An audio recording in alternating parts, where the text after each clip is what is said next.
2020. Das haben wir uns anders vorgestellt. Wir können dich nicht lieben, nicht feiern, aber du wirst uns immer in Erinnerung bleiben.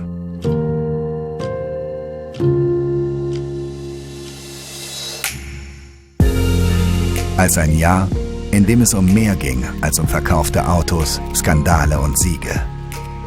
Gesundheit, Zusammenstehen und Durchhalten. 2020. Du handelst von Audianern, die uns durch die Corona-Krise gesteuert haben, die unsere Arbeitsplätze Corona-sicher gemacht haben, von Kollegen, die Digitales und Virtuelles ermöglicht haben. Ja, diese verrückte Zeit hat der Veränderung, der digitalen Transformation einen ordentlichen Boost gegeben. Ein paar Tage hatten wir Zeit, die digitale Weltpremiere von unserem A3 durchzuziehen. Die erste digitale Fahrveranstaltung war weltweit erlebbar. 2020. Du hattest auch viele schöne Momente. Sportlich. Sportback meets E-Trip. Elektrisch. Ausgezeichnet. Historisch. Erneuert. Und emotionalisierend. Ein Abschied.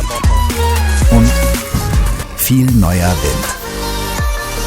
Neu aufgestellt. Audi setzt wieder Maßstäbe. Auch im Konzern. Artemis, Car Software Org, Vorsprung durch Technik. Wir übernehmen Verantwortung.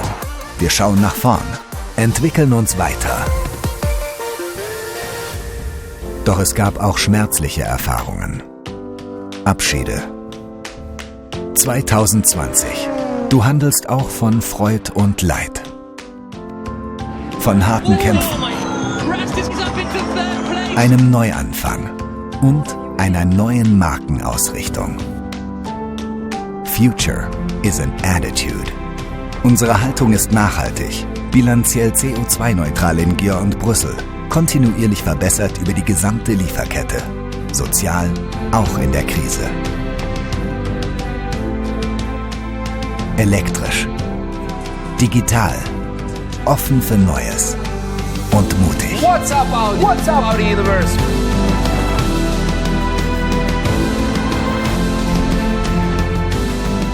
...2020, wir lassen dich jetzt hinter uns. Du hast unseren Weg geprägt und wirst immer einen Platz in unseren Herzen haben.